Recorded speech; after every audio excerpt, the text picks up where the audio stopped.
आराध्य भगवान् ब्रज सततनय तद्धाम बिन्दावनम काचित् उपासना वजवधूवर्गेण जाकल्पिता। श्रीमद्भागवतम अमल पुराणम प्रेम पुमार्थ महान श्री चैतन्य महाप्रभु मतभेदम तत्र आदर न परः। वंदे अहम श्रीगुरो श्रीयुतपदकमलं श्रीगुरून् वैष्णवांश्च श्रीरूपं साग्रजातं सहगण रघुनाथान्वितं तं सजीवं साद्वैतं सावधूतं परिजनसहितं कृष्णचैतन्यदेवं श्रीराधाकृष्णपादान् सहगण ललिता श्रीविशाखान्वितांश्च। नमो ॐ विष्णुपादाय कृष्णप्रेष्ठाय भूतले श्रीमते भक्तिवेदान्त स्वामिनिति नामिने। नमस्ते सारस्वती देवे गौरवाणी प्रचारिणे निर्विशेष शून्यवादी पाश्चात्य देशतारिणे। जय श्री कृष्ण चैतन्य प्रभु नित्यानंद श्री अद्वैत गदाधर श्रीवासदि श्री गौर भक्तबिंद। हरे कृष्णा कृष्ण कृष्ण हरे हरे हरे राम राम राम हरे हरे। ओं नमो भगवते वासुदेवाय ओं नमो भगवते वासुदेवाय ओं नमो भगवते वासुदेवाय।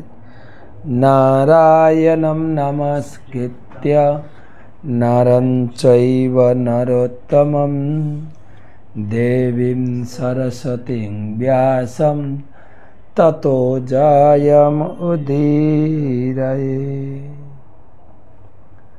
तमादिदेवं करुणानिधानं तमालवर्णं सुहितावतारम् अपार संसार समुद्र सेतुं भजामहे भागवत स्वरूपम।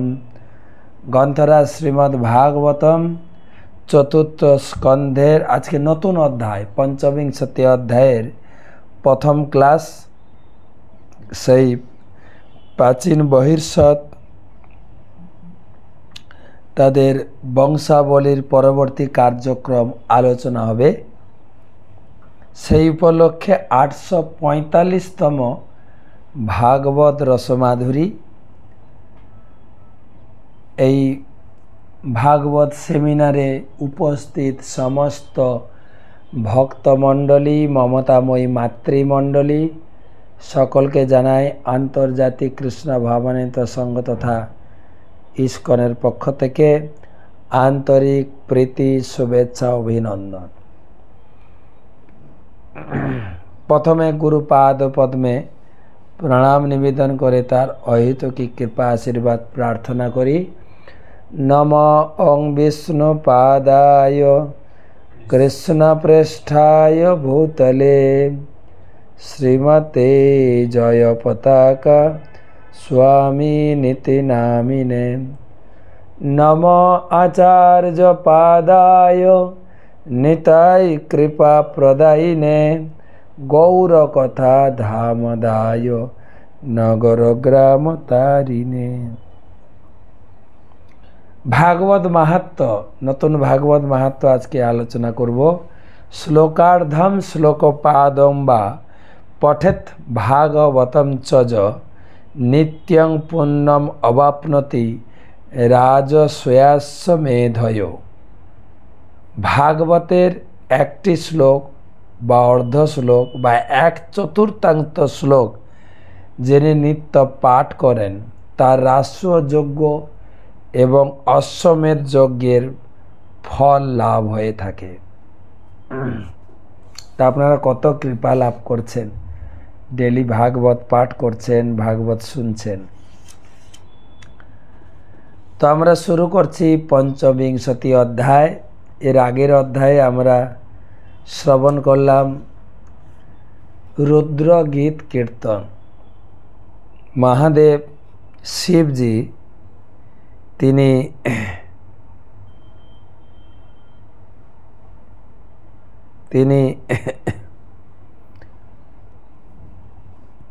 বহির্সতের পুত্রদের বা প্রচেতাদেরকে সেই পরমেশ্বর ভগবানের ভজন করার যথোপযুক্ত উপদেশ প্রদান করলেন ৭৯টি শ্লোকে। বিস্তারিত বলা যায় বেদের, ভগবদ্গীতার, ভাগবতমের পুরো সার শিব ঠাকুর সেই প্রচেতাদেরকে বলেছেন। তার সঙ্গে সংযুক্ত রেখে ২৫ অধ্যায় শুরু হচ্ছে রাজা পুরঞ্জনের কাহিনী। এখানে পুরঞ্জন বলতে একজন রূপক কাহিনী আলোচনা করবেন। আমরা এই আলোচনা শুরু হয়েছে ৩য় স্কন্ধ থেকে। ৩য় স্কন্ধে প্রথমে ভগবান ব্রহ্মাকে সৃষ্টি করেছেন। ব্রহ্মা আদেশপ্রাপ্ত হলেন ভগবান থেকে জীব সৃষ্টি করার জন্য। তিনি অনেক মুনি ঋষি যোগীদের সৃষ্টি করলেন, কিন্তু তাতে দিয়ে জগৎ ভরছে না। তখন তিনি প্রথম মৈথুনী ক্রিয়া, স্ত্রী এবং পুরুষের সৃষ্টি করলেন। প্রথম স্ত্রী হচ্ছেন শতরূপা এবং স্বয়ম্ভব মনু। তাদেরই ৫ সন্তান, ৩ মেয়ে এবং ২ ছেলে। ২ পুত্র উত্তানপাদ প্রিয়ব্রত মহারাজ এবং ৩ কন্যা আকতি, দেবহূতি, প্রসূতি। তো দেবাহুতির কাহিনী আগে বর্ণনা হয়েছে। তারপরে প্রসূতি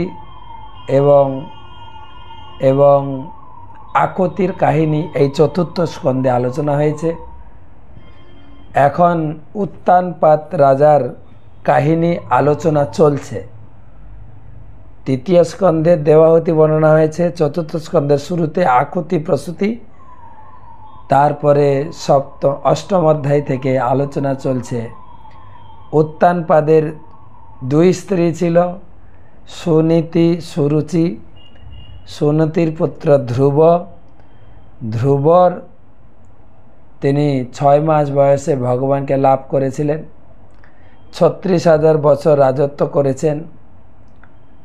তার ২ স্ত্রী ছিল ভ্রমী এবং ইলা।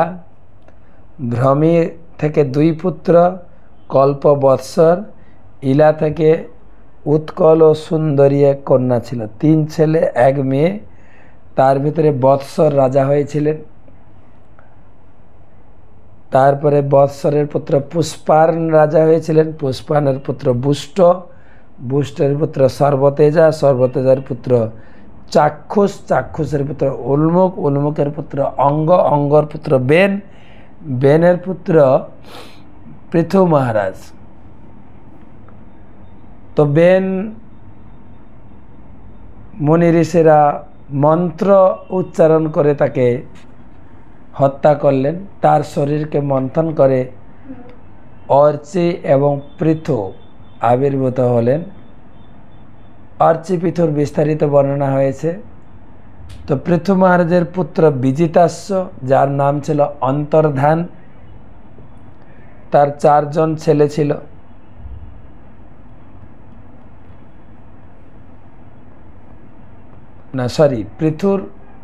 পৃথু মহারাজের ৪ জন ছেলে বিজিতাস্য, হর্যক্ষ, ধূম্রকেশ, বৃক, দ্রবীণ। ৫ ছেলে। 5 জনের ভিতরে বিজিতাশ্ব রাজা হয়েছিলেন। বিজিতাশ্বের 2 পত্নী নভস্বতী, শিখণ্ডিনী। নভস্বতী থেকে 1 পুত্র হবিরধান, শিখণ্ডিনী থেকে পাবক ও পাপমান সূচি।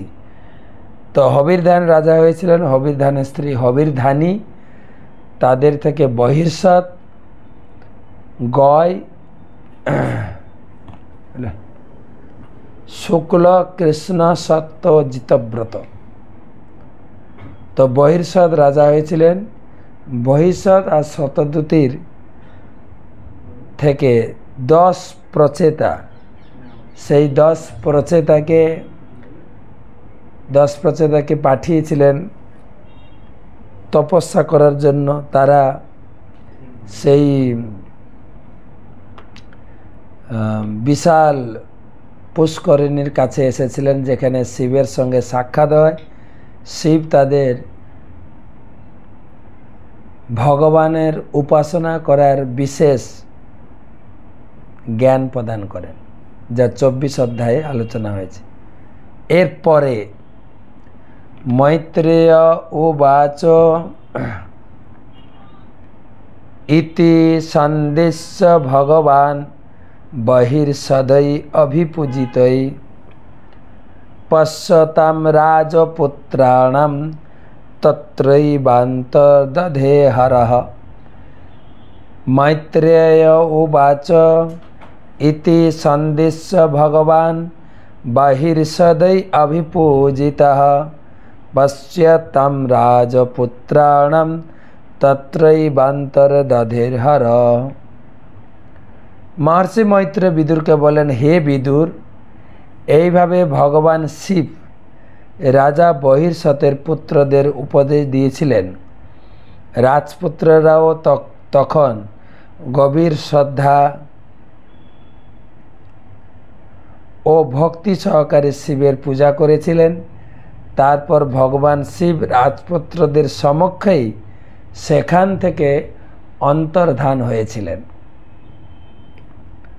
তো 24 অধ্যায়ে শিবজি 10 প্রচেতাদের হরিভজনের উপদেশ দিয়েছিলেন। আর যখন উপদেশ সমাপ্ত করলেন, রাজপুত্ররা গভীর শ্রদ্ধা ও ভক্তি সহকারে শিবের পূজা করেছিলেন। দেখেন, একটা জিনিস এখানে প্রণিধান যোগ্য, উল্লেখযোগ্য। এই শিব ভক্ত আর বিষ্ণু ভক্তের মধ্যে একটা দ্বন্দ্ব থাকে।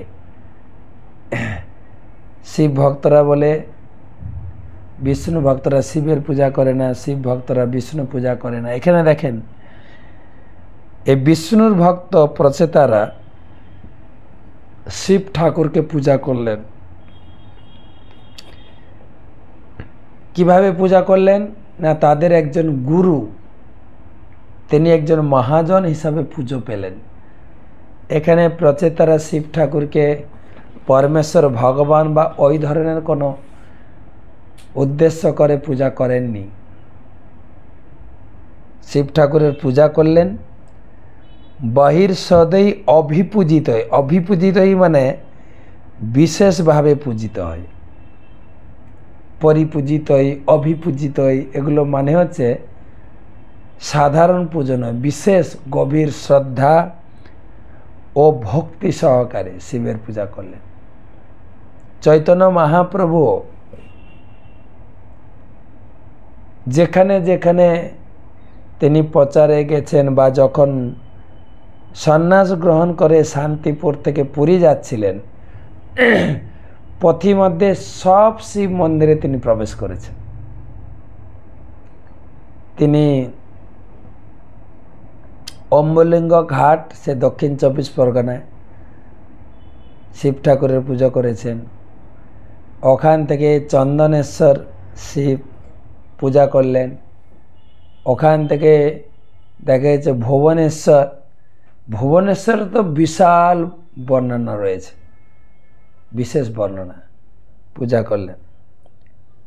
তো শিব হচ্ছেন পরম বৈষ্ণব, শিব হচ্ছেন আদি গুরু, শিব হচ্ছেন মহাজন, মার্গদর্শক। সেই হিসাবে শিব ঠাকুরের পূজা বাঞ্ছনীয়। হ্যাঁ, এখানে প্রচেতারা শিব ঠাকুরের পূজা করেছেন। আমরা এখনও বৃন্দাবনে আছি, মানে আজকে এই রাত্রে কলকাতা পৌঁছাবো। তো শিব ঠাকুর পূজা করে বৃন্দাবনে, যেটা বলছিলাম গতকালকে আমরা চির ঘাটে গিয়েছিলাম। চির মানে বস্ত্র, যেখানে ভগবান কৃষ্ণ গোপীদের বস্ত্র চুরি করেছিলেন। চির ঘাট মানে বস্ত্র হরণ ঘাট। তো গোপীরা দুর্গা দেবীর, পার্বতী দেবীর পূজা করেছেন, কাত্যায়নী দেবীর পূজা করেছেন, প্রচেতারে শিব ঠাকুরের পূজা করে। দেবদেবীর পূজা তো করা যায়, দেবদেবীকে দেবদেবীর সম্মানে পূজা করা যায়। দেবদেবীকে ভগবানের সঙ্গে সমান ভেবে পূজা করাটা হচ্ছে অপরাধ। অপরাধ না, পাপিষ্ঠ। তো সেই জন্য এখানে লেখা আছে বাহির সদেই রভিপূজিত, বিশেষ পূজা করলেন। আর পশ্চাত্যাং পাণ্ডু রাজপুত্রাণাম, দেখতে দেখতেই তাদের সামনে শিব অন্তর্ধান হয়ে গেলেন। শিব এসেছিলেন, শিব চলে গেলেন। নিজের ইচ্ছায় এসেছেন। প্রচেতারা যখন সেই পুষ্করিণীর কাছে এসেছিলেন, তখন সুন্দর মধুর ধ্বনি তারা শ্রবণ করেছিলেন, যেখানে তারা অনুভব করেছিলেন এবং শিবকে দর্শন পেয়েছিলেন। এবং শিব তাদের ভগবত ভক্তি বিষয়ক, ভগবান বিষ্ণু বা কৃষ্ণের ভগবত ভক্তি অনুশীলনে যুক্ত করেছিলেন, উপদেশ দিয়েছিলেন। সেজন্য বলছেন পশ্চাতম রাজপুত্রাণাম, রাজপুত্রদের সামনে দেখতে দেখতেই শিব অন্তর্ধান হয়ে গেলেন। তত্রই বান্তর দধে হর, অন্তর্হিত, অন্তর দধে হর। হর মানে শিব, বলে না হর হর মহাদেব, হর। প্রভুপাদ তাৎপর্য লিখছেন। তাহলে 24 অধ্যায় 25 অধ্যায়ের সম্বন্ধ বোঝা গেছে যে শিব ঠাকুরের পূজা করলেন 10 প্রচেতা, তাদের সামনে শিব ঠাকুর অন্তর্ধান হয়ে গেলেন। তাৎপর্য, এই অধ্যায়টিতে প্রাচীনকালের রাজতান্ত্রিক রাষ্ট্র সম্বন্ধে একটি খুব সুন্দর তত্ত্ব পাওয়া যায়। রাজা বহির্ষদ যখন তার রাজকার্য থেকে অবসর গ্রহণের কথা বিবেচনা করেছিলেন, তখন তিনি তার পুত্রদের তপস্যা করার জন্য পাঠিয়েছিলেন, যাতে তারা প্রজাদের মঙ্গল বিধানের জন্য আদর্শ রাজা হতে পারেন।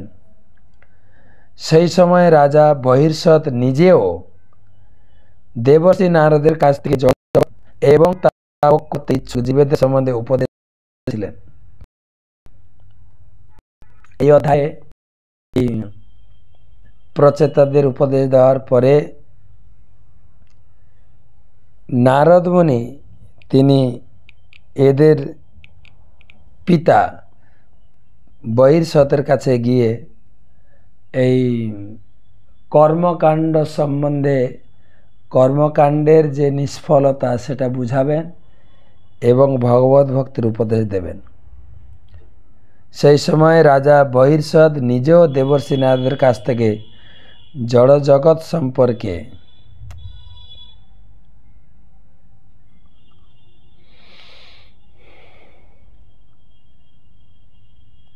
এবং তা ভোগ করতে ইচ্ছুক জীবেদের সম্বন্ধে উপদেশ দিয়েছিলেন। তা থেকে স্পষ্টভাবে বোঝা যায় রাজ্যভার গ্রহণ করার পূর্বে রাজা ও রাজপুত্রদের রাজকার্য পরিচালনা করার জন্য বিশেষভাবে শিক্ষা গ্রহণ করতে হতো। জনকল্যাণ কাজের লক্ষ্য ছিল ভগবানকে জানা। মনুষ্য জীবনের বিশেষ উদ্দেশ্য হচ্ছে ভগবানকে জানা, তার সঙ্গে আমাদের সম্পর্ক সম্বন্ধে অবগত হওয়া এবং তার সেবা করা। যেহেতু রাজারা প্রজাদের পারমার্থিক শিক্ষার দায়িত্বভার গ্রহণ করতেন, তাই রাজা ও প্রজা উভয়ই কৃষ্ণ ভাবনায় সুখী থাকতেন। এই প্রসঙ্গে আমাদের মনে রাখা উচিত যে মহারাজ প্রাচীন বহির্ষদের রাজবংশ আসছে নারদ মুনির প্রখ্যাত শিষ্য এবং ভগবানের মহান ভক্ত ধ্রুব মহারাজ থেকে। আমরা একটু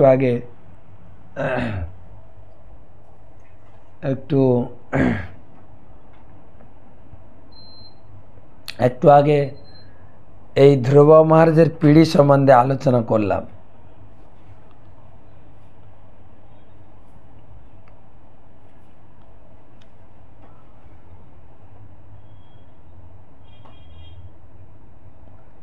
মহারাজ প্রাচীন বহির্ষৎ তখন বিভিন্ন প্রকার যজ্ঞ অনুষ্ঠানের সকাম কর্মে গভীরভাবে যুক্ত ছিলেন। বিভিন্ন প্রকার যজ্ঞ অনুষ্ঠানের দ্বারা মানুষ উচ্চতর লোকে বা স্বর্গলোকে উন্নীত হতে পারে, কিন্তু ভগবত ধামে ফিরে যাওয়ার যুক্তি তাতে লাভ করা যায় না। দেবশ্রী নারদ যখন দেখেছিলেন যে মহারাজের বংশধর এইভাবে সকাম দ্বারা পথভ্রষ্ট হচ্ছেন, তখন তার প্রতি কৃপাপরায়ণ ভক্তিযোগ সম্বন্ধে দিয়েছিলেন। নারদ মুনি কিভাবে মহারাজ প্রাচীন ভবিষ্যৎকে পরোক্ষভাবে ভক্তিযোগের উপদেশ তা এখানে আকর্ষণীয় আলোচনার মাধ্যমে বুঝিয়েছেন পুরাণ দিয়ে। আগে ছেলেদের ভক্ত বানিয়েছেন শিব, এখন নারদ মুনি আসছেন বাবা কিভাবে প্রচারের রুদ্রম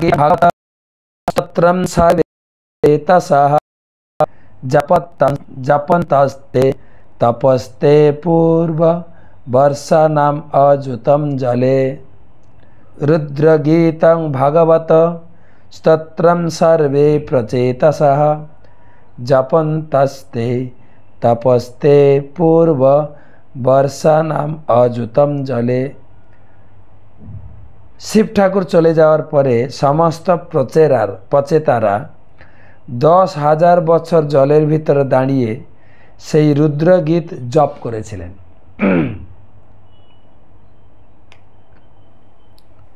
10,000 বছর। তখনকার দিনে আয়ু ছিল 1 লক্ষ বছর। রাজপুত্রেরা কিভাবে 10,000 বছর জলের ভিতর দাঁড়িয়েছিলেন সেই কথা শুনে আধুনিক যুগের মানুষেরা নিশ্চয়ই অত্যন্ত আশ্চর্য হবে, কিন্তু বায়ুর ভিতর থাকা অথবা জলের ভিতর থাকা একই রকম। তবে কিভাবে তা করতে হবে তা কেবল জানতে হয়। জলচর প্রাণীরা সারা জীবন জলের মধ্যে থাকে। জলের ভিতর থাকার জন্য তাদের কতগুলি অনুকূল পরিস্থিতি সৃষ্টি করতে হয়। তখনকার দিনের মানুষের আয়ু ছিল 1 লক্ষ বছর।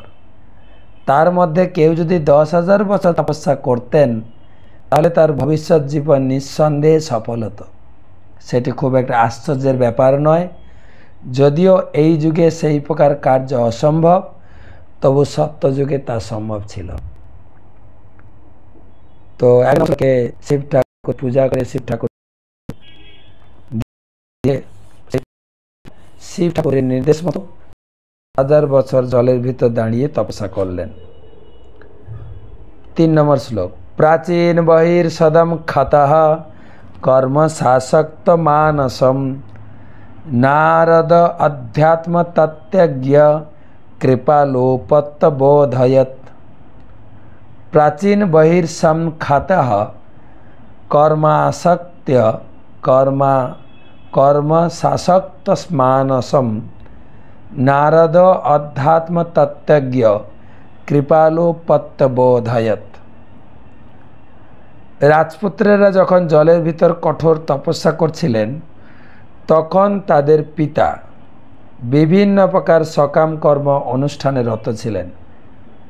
তাই তখন আধ্যাত্মিক জ্ঞানের তত্ত্ববেত্তা দেবশ্রী নারদ রাজার প্রতি অত্যন্ত দয়াপরবশ হয়ে তাকে পারমার্থিক জীবন সম্বন্ধে উপদেশ দিতে মনস্থ করেছিলেন।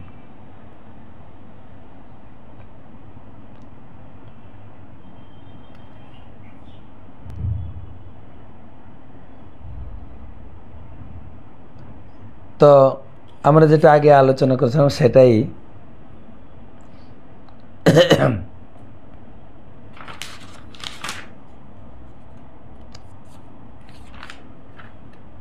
সাধারণত অনেক সময় হয় না, যারা আমরা ভগবত ভক্তিতে এসেছি,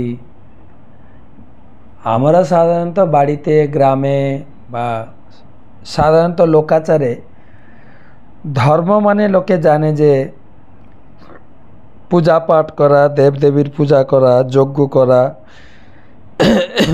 অন্নহীনকে অন্নদান, বস্ত্রহীনকে বস্ত্র, এইসব হচ্ছে পূজা পাঠ। এই সব কিছু ছেড়ে কেবল গোবিন্দের পূজা, নিরামিষ খাওয়া, এটা লোকে মিলাতে পারে না। এটা আবার কী ধরনের একটা নতুন ধর্ম নাকি? তো ঠিক সেইভাবে এই প্রাচীন বহির্ষদ মানে প্রচেতাদের পিতা, তিনি বিভিন্ন প্রকার কর্মকাণ্ডে যুক্ত ছিলেন। তো নারদ মুনি তার কাছে গিয়ে কর্মকাণ্ড থেকে ঘুরিয়ে পূর্ণ ভক্তিযোগে যুক্ত করবেন। শ্রী চৈতন্য মহাপ্রভুর এক মহান ভক্ত প্রবোধানন্দ সরস্বতী ঠাকুর বলেছেন যে কৈবল্য বা ব্রহ্মজ্যোতিতে লীন হয়ে যাওয়া নরকে যাওয়ারই সমতুল্য এবং স্বর্গভোগ, স্বর্গসুখভোগ আকাশ কুসুমের মতো। অর্থাৎ ভক্ত কখনো কর্মী ও জ্ঞানীদের যে চরম লক্ষ্য তাতে কোনো গুরুত্ব দেন না। কর্মীদের চরম লক্ষ্য হচ্ছে স্বর্গলোকে উন্নীত হওয়া এবং জ্ঞানীদের চরম লক্ষণ হচ্ছে ব্রহ্মজ্যোতিতে লীন হওয়া যাওয়া। জ্ঞানীরা অবশ্য কর্মীদের থেকে শ্রেষ্ঠ, সে সম্বন্ধে চৈতন্য মহাপ্রভু বলেছেন, কোটি কর্মনিষ্ঠ মধ্যে এক জ্ঞানী শ্রেষ্ঠ। তাই ভক্ত কখনো কর্মমার্গে প্রবেশ করেন না। নারদ মুনি যখন দেখলেন যে মহারাজ প্রাচীন বহির্ষদ সকাম কর্ম অনুষ্ঠানের প্রতি আসক্ত, অত্যন্ত আসক্ত, তখন তিনি তার প্রতি কৃপা পরবশ হয়েছিলেন। ভৌতিক কার্যকলাপে লিপ্ত কর্মীদের থেকে যজ্ঞ অনুষ্ঠান করার দ্বারা উচ্চতরে লোকে উন্নীত হওয়ার চেষ্টা করেছেন যারা, তারা নিঃসন্দেহে শ্রেষ্ঠ। কিন্তু শুদ্ধ ভক্তিতে কর্ম ও জ্ঞান দুটিকেই মায়ার মোহময়ী প্রকাশ বলে বর্ণনা করা হয়। তো এই তিনটা শ্লোক আমরা পড়লাম। আমরা আজকে চতুর্থ বনে প্রবেশ করব, কামবন।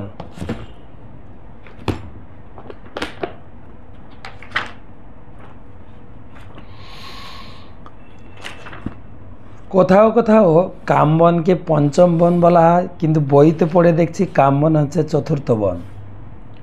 আমরা যখন কামবনে গেছিলাম তখন ওখানকার পান্ডারা বলেছিলেন কামবন হচ্ছে চতুর্থ বন, কিন্তু এখানে দেখছি আমরা কামবন হচ্ছে পঞ্চম বন তারা বলেছিলেন, কিন্তু বইতে লেখা আছে চতুর্থম কাম্য বনম বনানাম বনম উত্তমম তত্র গত্যে নরদেবী মমলোকে মহীয়তে। ভগবান বরাহদেব দেবী, তিনি বলছেন দেবী বসুন্ধরে, চতুর্থ কাম্যক বন সকলের মধ্যে উত্তম। লোক সেই বনে গমন করলে আমার ধামে পূজ্য হয়ে থাকে। তো পূজা মানে আমার ধামে পৌঁছে যাবে সে। তত কাম্য বনম রাজন তত্র বাল্যে স্থিত ভবান স্নান মাত্রেন সর্বেশাম সর্বকাম ফলপ্রদম। হে রাজন, তারপর কাম্যবন, যথায় আপনি বাল্যকালে অবস্থান করেছিলেন সেই বনে স্নান মাত্রে সকলের সকল কামনার ফল প্রদান করে থাকেন। যত্র কাম সর সাক্ষাৎ গোপিকা রমণম সরহ রাধা মাধয় পৃষ্ঠম তদন্যম কাম্যকম ভজে। যে স্থানে কাম্য সরোবর বা সাক্ষাৎ গোপিকা রমণ সরোবর বিরাজিত আছে, সেই রাধা মাধবের প্রিয় সেই কাম্যবনকে আমি ভজনা করি। কামা বা কাম্যবন নন্দগ্রাম হইতে 8 মাইল দূরে অবস্থিত। এই দেখো সর্ববনতম কাম্যবন বিষ্ণুলোক পূজ্য যথা করিলে গমন। এখানে বলা হচ্ছে এই বনে যদি কেউ আসে তাহলে সে বিষ্ণু লোকে পূজা পাবে, অর্থাৎ বিষ্ণু লোকে আপনি অবশ্যই যাবেন। চতুর্থ বনের শ্রেষ্ঠ কাম্য বননাম, কৃষ্ণ বিহারের স্থান পরম উত্তম, গোপ গোপী সঙ্গে কৃষ্ণ কর এ বিহার, নানা যে রহস্যলীলা সমুদ্র অপার। মানে ভগবানের অপার লীলা সমুদ্রের মতো অপার, মানে যা এত লীলা ভগবান করেছেন। কোথাও বলা হয় আমরা যখন কামবনে ছিলাম তখন ওখানকার পাণ্ডারা বলেছিলেন, মানে ব্রজবাসীরা বলেছিলেন, এই কামবন হচ্ছে যশোদা মায়ের বাপের বাড়ি, তার মানে ভগবান কৃষ্ণের মাতুল বাড়ি, মামা বাড়ি।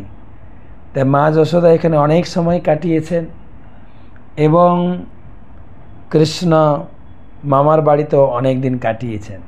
সেই জন্য এখানে বহু লীলা অনেক প্রকার কুণ্ড হয় কাম্য বনে, লীলাস্থান আছে বহু বিবিধ বন্ধনে। এখানে অনেক লীলাস্থান। আমি আজকেও এটার উপরে বলবো, কালকে তো টক শো রয়েছে, আপনারা টক শোতে আসবেন।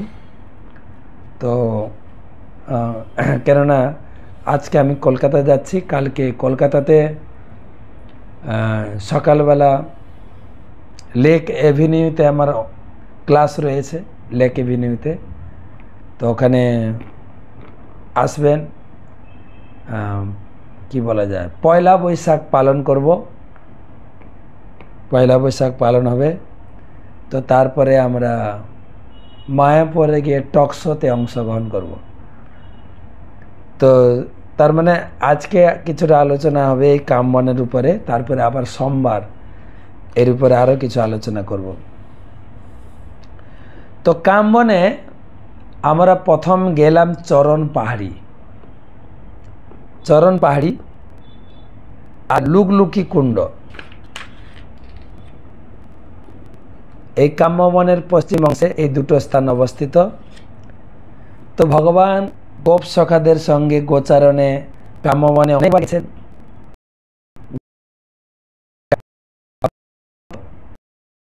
মেন ছিল তাদের সঙ্গে খেলাধুলা করা, কেননা ঘরে থাকলে খায় না, মা জোর করে খেতে ডেকে বসাবে, গায়ে ধুলা ঝেড়ে দেবে, এ অনেক বাধা। তাই দূরে মাঠ খেলতাম, বিকেলে ফেলে দিয়ে আমরা খেলাধুলা। তো যেটা বলা হচ্ছে, মাঠে গেছেন খেলাধুলা করতে, মাঠের মধ্যে বিশাল একটা পুষ্করিণী। বৃন্দাবনে খুব গরম, তো সকালে চিন্তা করলো চলো একটু জল কেলি করি, আমরা স্নান করব আর আমরা লুকোচুরি খেলব, কে কতক্ষণ জলের ভিতরে ডুবে থাকতে পারে। সখাদের সঙ্গে প্রতিযোগিতায় নেমেছেন কৃষ্ণ নিজে। কৃষ্ণ অনেকক্ষণ ডুবে আছেন, সখারা কৃষ্ণকে প্রতারণা করে জল থেকে উঠে, যতক্ষণ কৃষ্ণ ডুবে থাকে জলের উপরে থাকে, যেই কৃষ্ণ উঠবে জলে ডুবে পড়ে। কৃষ্ণ বুঝতে পেরেছেন যে আমাকে পরাস্ত করার জন্য তারা এই রকম আমার সঙ্গে প্রতারণা করছে। কৃষ্ণ কি করলেন, তাই কয়েকবার কৃষ্ণ পরাস্ত হয়েছেন, এবারে আমি জিতব। কৃষ্ণ জলে ডুবে আর উঠলেন না, জলে ডুবেই থাকলেন। তখন সখারা খুব চিন্তায় পড়ে গেলেন, অনেকক্ষণ হয়ে গেল কৃষ্ণ উঠছে না, কৃষ্ণ উঠলই না। তারা পুরো জলে ডুব দিয়ে খুঁজে কৃষ্ণকে পেল না। এদিকে কাঁদতে শুরু করেছেন, কৃষ্ণ বিনা তাদের জীবন শূন্য।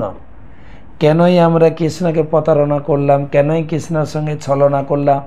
এই করতে করতে তীরে গালে হাত দিয়ে সবাই হাউ হাউ করে, হা কানাই তুমি চলে আসো, আমাদের অন্যায় হয়ে গেছে, কানাই তুমি কোথায়, কানাই তোমাকে ছাড়া আমাদের জীবন থাকবে না, আমরা প্রাণ ত্যাগ করবো, কানাই করে কান্নাকাটি করছে। কানাই জল থেকে বেরিয়ে পাশাপাশি একটা ছোট পাহাড়ে উঠে গিয়ে তিনি বংশী বাদন করতে শুরু করেছেন। তার বংশীর মূর্ছনায় সমস্ত গাই বাছুর ছুটে এসছেন, আর এই গোপ সখারা সেই কুণ্ড থেকে শুনতে পেয়েছেন কানাইয়ের বাঁশির ধ্বনি, আর সবাই ছুটছেন কানাইয়ের কাছে, আর কানাইয়ের সঙ্গে মিলিত হয়েছেন। আর এত বাঁশির মাধুরীমা, মূর্ছনা, সেই বাঁশির তালে মূর্ছনায় পাথর গলে গেছে। কানাইয়ের পায়ের ছাপ, সখাদের পায়ের ছাপ, গাইয়ের পায়ের ছাপ, বাছুরের পায়ের ছাপ, মানে একদম স্পষ্ট দেখা যায় কানাই এখানে দাঁড়িয়ে বাঁশি বাজাচ্ছিলেন। এত পায়ের ছাপ, বানানো না, একদম অরিজিনাল ছাপ। মহাপ্রভু যখন বৃন্দাবনে এসেছিলেন ভ্রমণে, চরণ পাহাড়ি গিয়েছিলেন, তো সেই অনুসরণ করে চরণ পাহাড়িতে মহাপ্রভুর পাদপদ্ম স্থাপন হলো। আপনারা যখন কামবনে যাবেন অবশ্যই চরণ পাদুকা দর্শন করবেন। তারপরে ওখানে আছেন পিছলিনী শিলা। পিছলিনী শিলা ভগবান, তিনি গোচারণ করতে করতে পিছল খেতেন। আমরা ছোটোবেলায় বা আমাদের দেখা যায় না, বিভিন্ন পার্কে বা স্কুলের খেলার গ্রাউন্ডে পিচ্ছিল বানানো আছে, বাচ্চারা পিচ্ছিল খেতে খুব পছন্দ করে। ভগবান সেই পিচ্ছিল খেতেন সেই খণ্ডগিরি চন্দ্রসেন পর্বত, সে কামবনে আছে, এখনও এরকম পিচ্ছিল আছে। আর সখাগণের সঙ্গে ভগবান পিছল খেলতেন। চন্দ্রসেন পর্বতে পিছলিনী শিলা, হেতা সখা সহ কৃষ্ণ খেলে এই খেলা। ভঙ্গিতে বসিয়া খর্ব পর্বত উপরে, পিছলি নাময়ে ওইছে পুনঃ পুনঃ করে। হ্যাঁ, পা গুটিয়ে সব বসতেন আর উপর থেকে করে পিছিল খেতেন। ভগবান কৃষ্ণ এবং সখাদের পিছিল খেতে খেতে সে পাথরটা খুব সুন্দর পিছিল হয়ে গেছে। আর আমাদের প্রায় 1000 ভক্ত, দেশি বিদেশি ছোট বড় সবাই পিছলির নিচে শিলাতে উঠে সবাই শিশু হয়ে গেছে। সবাই মানে বয়সটা ভুলে গিয়ে বাচ্চা ছেলের মতো খেলা শুরু করেছে, আর নামানো যাচ্ছে না লোকদেরকে। খণ্ডগিরি খিসলিনী স্থান শোভা করে, সখাগণ লইয়া কৃষ্ণ সেখানে বিহারে। ছোট একখানি গিরি আছে সেইখানে, তদুপরি চড়ি কৃষ্ণ সখাগণ শনে। দুই পথ মিলি বইসে পর্বত উপরে, পিছলি নাময়ে সবে হইয়া সত্তরে। আর বার চড়ি পুনঃ নামে এই মতে, আর বার চড়ি পুনঃ নামে এই মতে। শীঘ্র গতি উঠে পড়ে ক্ষেপানুবন্ধেতে, কৃষ্ণ বাক্যে এই মতো লীলা সেই স্থানে। ঘেসিলিনী নামে তেহি কহে সর্বজনে। চন্দ্রসেন পর্বতে সেই স্থান এখনও আছে। তারপরে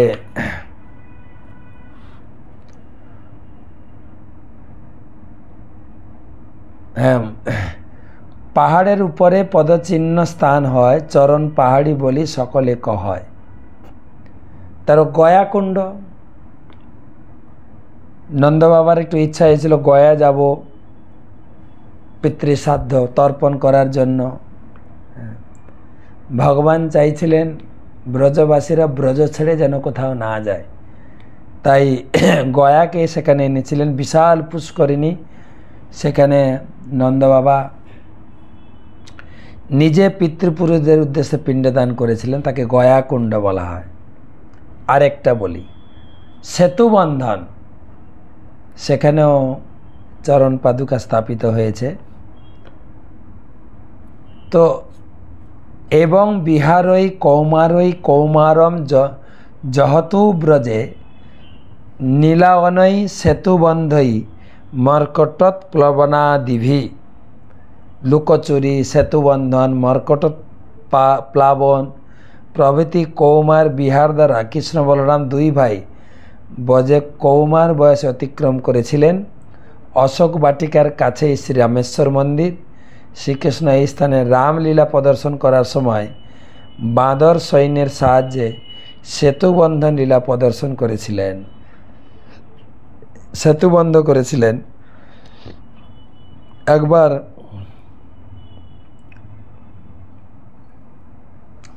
কৃষ্ণ গোপীদের সঙ্গে বিভিন্ন প্রকার লীলাতে মগ্ন আছেন।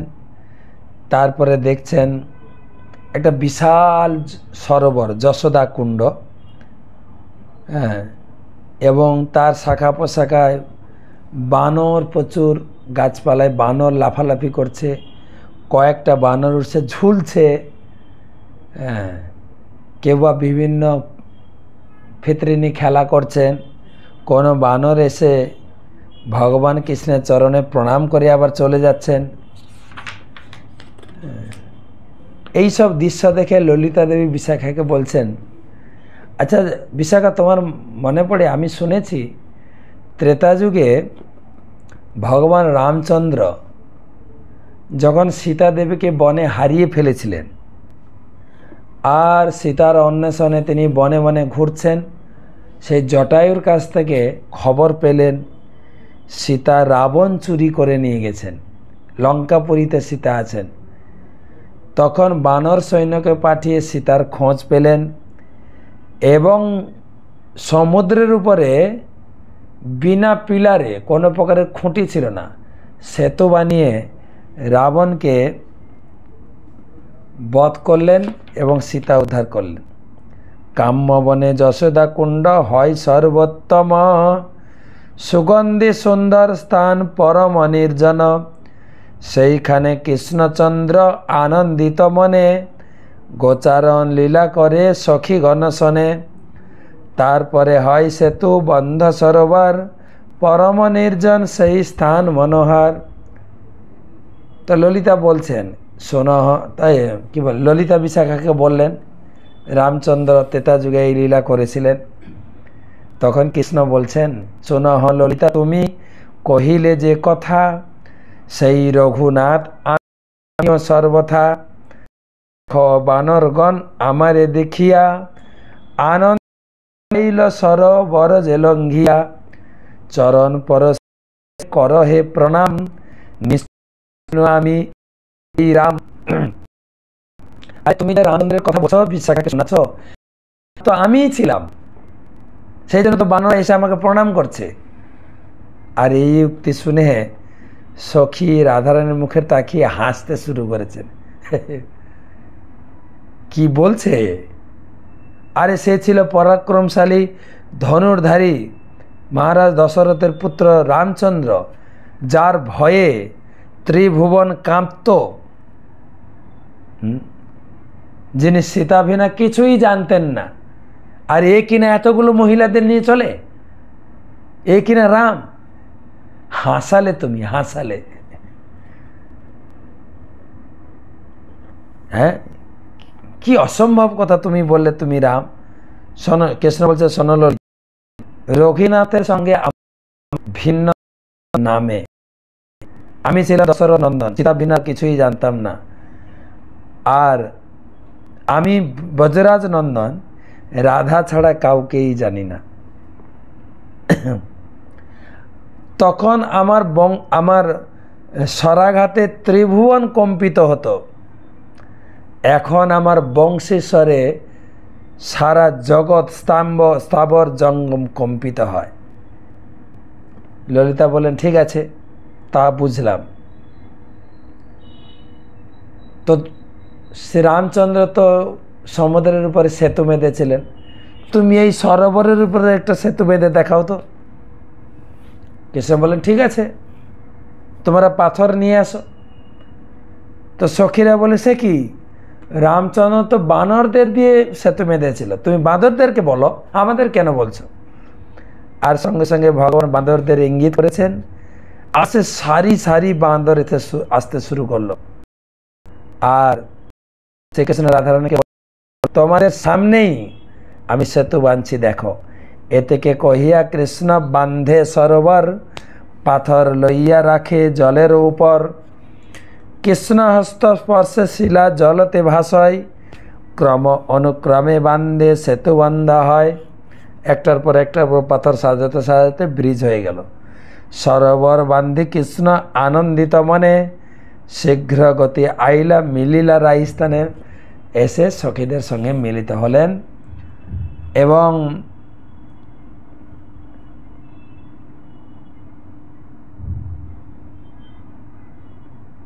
সখীরা খুব আনন্দ পেয়েছিলেন এবং সখীদের সঙ্গে মিলিত হয়ে তারা স্বীকার করেছিলেন যে কৃষ্ণ সত্যি তুমি রাম। কেমন মাধুর্য ভাব ঐশ্বর্য গন্ধহীন, দেখিয়া না দেখে সর্বে ঐশ্বর্য চেচিন। এই মতো রাধাকৃষ্ণ সখীগণ সঙ্গে নানা রস বিস্তারয়ে কৌতুক প্রসঙ্গে। তো আজকে সময় হয়ে গেছে, আজকে আর করবো না, এমনি আমাকে কলকাতা যেতে হবে। তো পরবর্তী সোমবার বিমলা কুণ্ড, ধর্মকুণ্ড, তারপরে আরও অনেক কিছু রয়েছে, গোবিন্দদেবের মন্দির, 84 খাম্বা, সেই দুর্বাসা মুনির পরীক্ষা, তার ভোজন থালি, বোমাসুর গুফা, আরও অনেক আছে। জানি না, হয়তো আরও 2টো ক্লাস লেগে যেতে পারে। কাম্যবনের উপরে বর্ণনা। এই পর্যন্ত রাখি, কালকে আমাদের টক শোতে দেখা হবে। জয় শ্রী রাধে।